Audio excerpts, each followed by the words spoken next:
Selamat siang ya, selamat siang kembali lagi dengan saya Beni Suryanto. Pada kali ini kita akan mencoba untuk membahas mengenai anti korupsi ya teman-teman ya. Jadi sebelumnya kita kan sudah membahas nih akuntabilitas di video saya sebelumnya, dan sekarang saat ini kita akan membahas yang namanya anti korupsi. Nah, pembahasan apa yang akan kita singgung nanti itu ada pengertian, ada apa itu anti korupsi ya, lalu apa itu korupsi juga dan dampak buruknya, dan bagaimana cara pencegahannya juga ada, dan macam-macam dari korupsi. Dan itu semua nanti dimaksudkan agar kita bisa menjadi pribadi yang anti korupsi. Seperti itu ya teman-teman ya. Oke, langsung saja. Anti korupsi. Nah, pengertian korupsi. Apa itu korupsi? Yaitu tindakan setiap orang yang dengan tujuan menguntungkan diri sendiri atau orang lain atau suatu korporasi. Jadi intinya korupsi itu tindakan untuk menguntungkan diri sendiri ya, menguntungkan diri sendiri dengan cara-cara yang tidak dibenarkan. Nah, untuk lebih detailnya nanti di slide selanjutnya. Lalu setelah kita bahas apa itu korupsi, kita bahas apa itu anti korupsi. Nah, anti korupsi jelas sikap dan perilaku untuk tidak mendukung adanya upaya untuk merugikan keuangan negara atau perekonomian negara. Jadi anti korupsi itu kan singkatnya adalah tidak mendukung korupsi. Perilaku korupsi kita tidak akan mendukung. Lanjut, bentuk-bentuk korupsi. Nah, bentuk-bentuk korupsi. Nah, bagaimana caranya kita bisa menghindari apa itu korupsi kalau kita tidak mengetahui bentuk-bentuk dari korupsi? Jangan-jangan kita tidak sadar apa yang kita lakukan itu merupakan suatu bentuk korupsi. Nah, seperti itu. Akhirnya kita bahas ini ya. Jadi biar kita tahu, dengan caranya kita tahu, maka kita bisa menghindari apa itu korupsi untuk menjadi generasi yang anti korupsi. Yang pertama, bentuk korupsi itu adalah penyalahgunaan wewenang sehingga merugikan keuangan negara. Contohnya, mobil dinas yang disediakan untuk kepentingan pekerjaan tuh misalnya. Jadi aslinya kita dikasih mobil dinas plat merah itu toh, itu sebenarnya untuk kepentingan pekerjaan kita, tapi digunakan untuk lain sebagainya. Misalnya Sabtu Minggu digunakan untuk kemana, atau mobil dinas yang biasanya di sidak Pak Ganjar itu digunakan untuk mudik. Nah, itu tidak boleh. Makanya sebelum mudik biasanya Pak Ganjar itu ke Pemprov, dia nyintangi nih mobilnya masih ada enggak. Jangan sampai mobil itu nanti dibuat mudik, itu dibuat untuk kepentingan pribadi, itu tidak boleh ya. Itu termasuk dalam bentuk korupsi.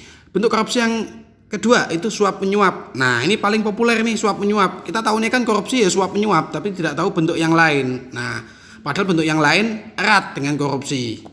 Nah, suap menyuap ini populer nih, misalnya ya, pelanggar lalu lintas itu menyuap petugas untuk dibebaskan. Kan tahu ya, udah awam sekali ini praktek seperti ini.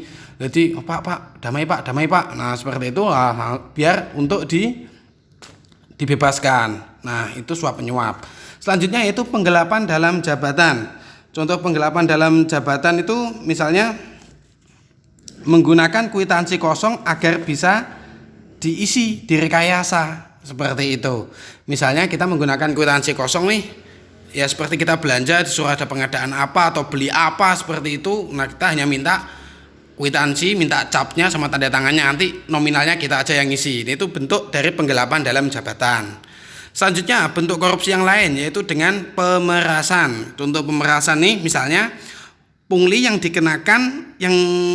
dikenakan oleh aparat misalnya untuk pengurusan dokumen tertentu. Nah, pungli seperti itu. Jadi misalnya pemerasan itu contohnya adalah misalnya kita mau ngurus surat kehilangan ke polsek nih. Kita ke polsek, lalu habis ngurus surat, Mas ini Mas tolong diisi seikhlasnya atau diisi biaya 10.000. Padahal biaya itu tidak merupakan biaya yang wajib dikeluarkan, seperti itu. Maka itu termasuk bentuk dari pemerasan. Selanjutnya yaitu perbuatan curang ya. Jadi perbuatan curang itu misalnya ada pemborong yang melibatkan kecurangan kontraktor, tukang bangunan dan sebagainya. Jadi perbuatan curang itu misalnya kayak gini. Ada kita misalnya ya pengadilan nih nyuruh kepada pemborong nih. Pemborong tolong aku bangunin ini nih suatu tempat ruang sidang lagi lah dan sebagainya. ini anggaran pembangunannya sekian, estimasinya sekian, udah cetok nih di awal. Tapi sama pemborong itu dilakukan kecurangan dengan misalnya volume semennya dikurangi, lalu dan sebagainya dikurangi, sama toko bangunannya dikurangi dan lain sebagainya. Nah, seperti itu merupakan bentuk kecurangan. Selanjutnya itu benturan kepentingan dalam pengadaan. Benturan kepentingan dalam pengadaan misalnya kayak gini, ingin melakukan suatu proyek, akhirnya kita melakukan tender.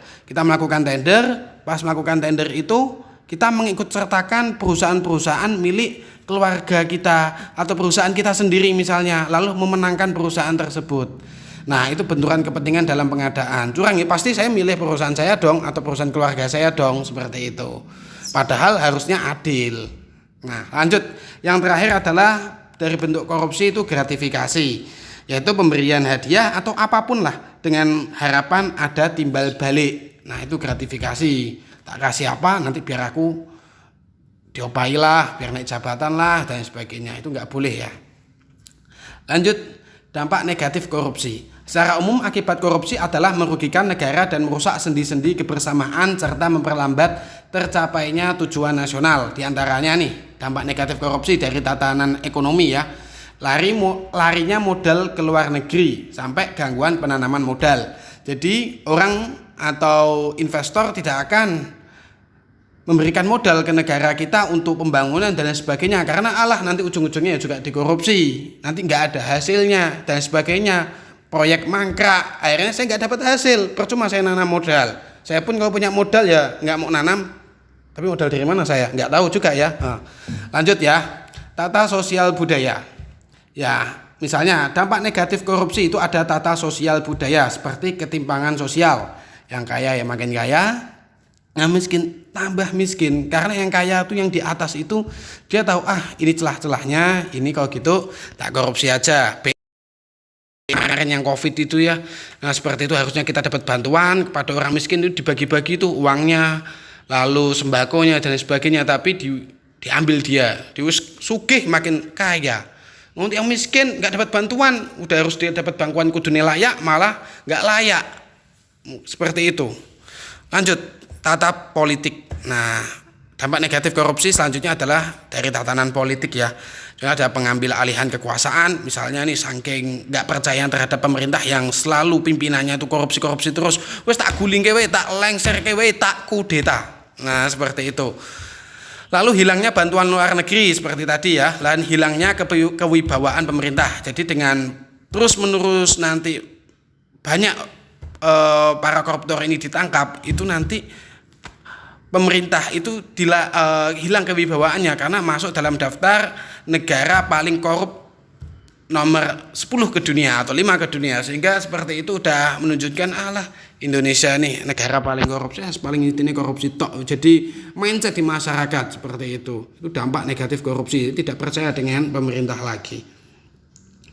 Oke, lanjutnya, kalau kita sudah tahu tadi apa itu pengertian korupsi, lalu anti korupsi, lalu ada pembagian macam-macam korupsi ya kan. Nah, lalu bagaimana sih cara kita untuk mencegah korupsi itu bagaimana? Yang pertama itu dengan perbaikan sistem. Nah, misalnya pelayanan publik yang belum transparan itu biasanya memicu terjadinya penyuapan seperti itu. Jadi perbaikan sistem, dibuat sistem yang transparan. Contoh misalnya yang baru-baru ini yang namanya e-tilang itu. Tilang pakai CCTV. Nah, dulu pas ditilang lalu nanti disogok. Itu bisa karena sembunyi-sembunyi masuk ke dalam kantor polisi. Lo kok tahu Mas? Aku pernah jadi korban. Pernah jadi korban aku. Nah, masa korupsi gak? Oh ya tidak. Wah, aku milih tilang langsung seperti itu. Oke, lanjut ya. Jadi sekarang kan ada e-tilang. E-tilang itu kan tambah transparan. Nah, tambah kelihatan. Nah, seperti itu. Bahkan nanti pembayaran bisa langsung dibayarkan ke rekening yang telah ditentukan seperti itu. Jadi ini dengan adanya e-tilang, perbaikan sistem bisa mencegah yang namanya korupsi. Lalu pencegahan korupsi yang kedua yang tak kalah sangat penting malah ini adalah perbaikan manusia. Ini manusia diperbaiki sebagai bagaimana lagi? Nah, ini dengan menanamkan nilai-nilai anti korupsi. Nah, nilai anti korupsi itu ada 9 ya. Itu yang pertama adalah jujur ya. Jadi kita itu harus berlaku jujur dimanapun kita berada, karena jujur itu penting.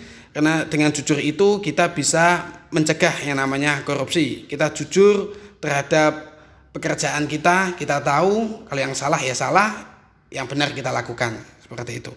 Peduli, lalu kita punya nilai yang peduli, nilai anti korupsi yang lain itu adalah peduli. Misalnya kita peduli kepada lingkungan sekitar, kita peduli. Dan yang terakhir, yang ketiga itu ada sifat mandiri. Mandiri ini berarti tidak bergantung pada orang lain ya. Yang maksud tidak bergantung pada orang lain itu mampu menemukan solusi yang dihadapi. Jadi mandiri. Jadi kalau dia mempunyai permasalahan, diajukan kepadanya suatu peristiwa, ini aku katanya mau korupsi ya, seperti itu. Jadi dia bisa menemukan solusi yang dihadapi. Itu mandiri. Disiplin ya, disiplin itu berarti kan konsisten ya. Berarti konsisten itu berarti dia patuh pada aturan. Nah, konsisten terhadap aturan. Karena aturan tidak memperbolehkan korupsi ya dia tidak korupsi, seperti itu.